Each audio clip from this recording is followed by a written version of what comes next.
What is going on again, everybody? And welcome to another episode of The Take, where you can see we're using Destiny 1 footage because I've been playing a lot more D1 than I have of D2. But we're going to be talking about sunsetting, why it can be a good idea if it's done right, what they need to do it right, all the good stuff. So, without further ado, let's get into it. So, in a recent, I'm pretty sure, in a recent, not so long ago, a TWAB, Bungie announced that they will start sunsetting weapons, as in reducing the maximum power a piece of gear can go to. Now, I'm pretty sure it's only weapons, but I could be wrong, and it could be armor as well. So that means that in 3-4 seasons' time, your God Roll spare rations ain't gonna do shit in endgame activities.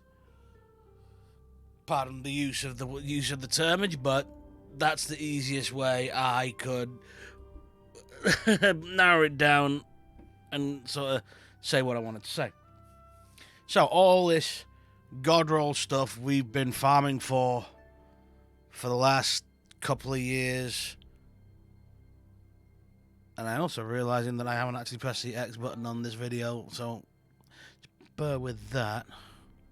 Let's just zoom it forward a little bit so we can actually show some gameplay instead of just... There we go, that'll do for now. Right. So yeah, the sunsetting weapons. I'm pretty sure it's armor as well, but not 100%. Now, there's a lot of unrest about it. There's a lot of people that are going, oh, but I grinded out so many hours in Tier 3 Reckoning to get my rapid hit, friggin' kill clip, range master work, ricochet round, whatever, spare rations, and it's going to be useless. It's not going to be useless. It's going to be useless in the likes of Trials of Osiris, Iron Banner, and endgame PvE activities at the time. But in regular PvP, where your light level isn't taken into account, it doesn't matter. So you can still use it in the likes of the classic mix, in the weekly playlists, and it'll still be effective. So the fact that the sunsetting weapons does not necessarily mean your weapon is going to be useless. It just means you're going to have to find something better for the endgame stuff, which is going to bring me on to my next point. Sunsetting weapons is something they've done in the past with Destiny 1. It's all well and good, providing we get meaningful loot out of the new stuff that comes out. It's alright taking away saying your God Roll Mindbenders, your Quick Draw Snapshot Mindbenders is going to be useless in Season 13. But in Season 13, we then need a similar sort of weapon or a similar sort of shotgun that's going to replace it. You know what I mean? It's like taking it away from us. Give us something meaningful to chase for. And that is one thing this year, not this season, this year has lacked. Apart from the Vex Offensive stuff and a couple of the Sundial weapons, there has been nothing meaningful to chase for, like, God Roll stuff this year. There's been no meaningful loot to grind for. Whereas Season 8, was it Season 8? Season of Opulence? You had the Menagerie, which still, I keep saying it, reuse it. It's good content. Put some new bosses in there. Add some new weapons and armor to the loot pool. You know what I mean? If you can add Night Watch, Gnawing Hunger, amongst other weapons to the world drop, why can't they add the other harder to grind for weapons, the likes of spare rations, the likes of the sword, the Gambit Prime sword, the likes of the Doomsday grenade launcher? Why can't you add them to the Menagerie's loot pool? and utilize the amazing content that you've got there, because that still goes down as one of the best activities they've done since D2 launched. And now everyone else is coming out and saying the same thing, and I've been saying it for months and months and months. Reuse Menagerie. It's great content.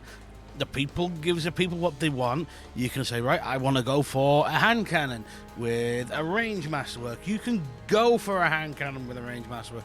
Say you want a set of armor, but you want a mobility set of armor, so your base stats is high mobility. You can do that without having to do.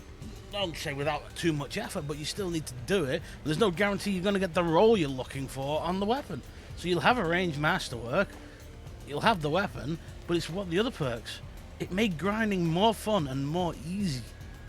Well, I don't even say easy, it just made it more fun. You were doing something that was in the game, that was put in the game. You were having fun doing it, and you get a chance at getting a god roll weapon out of it. It just makes more sense to use it. Maybe they will. Maybe that'll come later on. Maybe that'll come after Fall's release, which is a nice segue, because that's what we're going to talk about now. We're going to talk about the Fall release.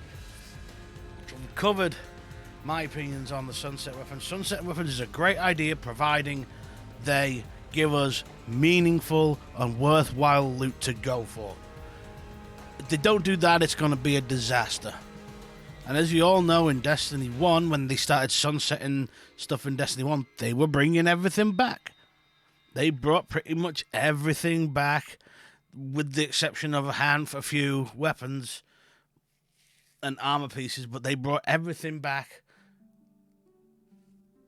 up to date after they did the sunset. So it has to have something meaningful to go for. You can't just sunset the weapons and then just give us what we've had this season, which is a load of crap. The 7th set of weapons, with the exception of probably the shotgun and the machine gun, if you can get firing line on it, has been dire. It's been atrocious. There's not really any incentive to go for it. They introduced a new cannon, which is a 180, which aren't people's favourite archetypes.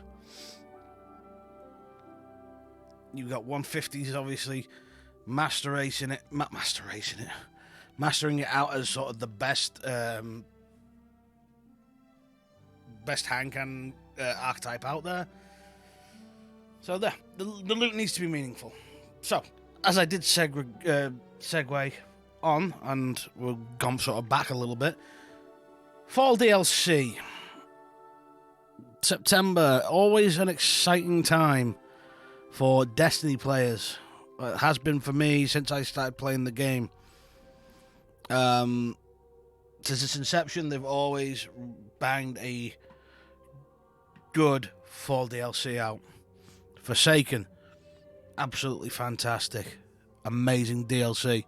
Shadowkeep was alright, but you got to bear in mind with Shadowkeep, that was the first expansion after the Activision split, so I give them a little bit of leeway on that. This whole COVID thing's probably not helping either. Fall needs to be great. It needs to be that Bungie Destiny Fall DLC magic needs to happen one more time. If it doesn't, I fear for the game. I fear for the player base. I fear for the game still being alive. I refuse to give up on the game, which is probably the brightest thing I've ever done, but I never said I was that bright. I refuse to give up on this game. I refuse to turn around and say, I'm never playing Destiny 2 again. I refuse to go and say, Destiny 2 is dead. Because every time people say Destiny 2 is dead, something happened. It's always around this time of year. It's always around the summer. Now, summer DLCs haven't been the greatest, with the exception of one, which was Season of Opulence. Summer's always been a bit of a dry spell for Destiny players, even back from the days of Destiny 1 through the first 3 years of Destiny 2, which usually means and usually paves the way to some big hype and a huge fall DLC, which, as far as I'm aware and from on personal note, has always surpassed expectations.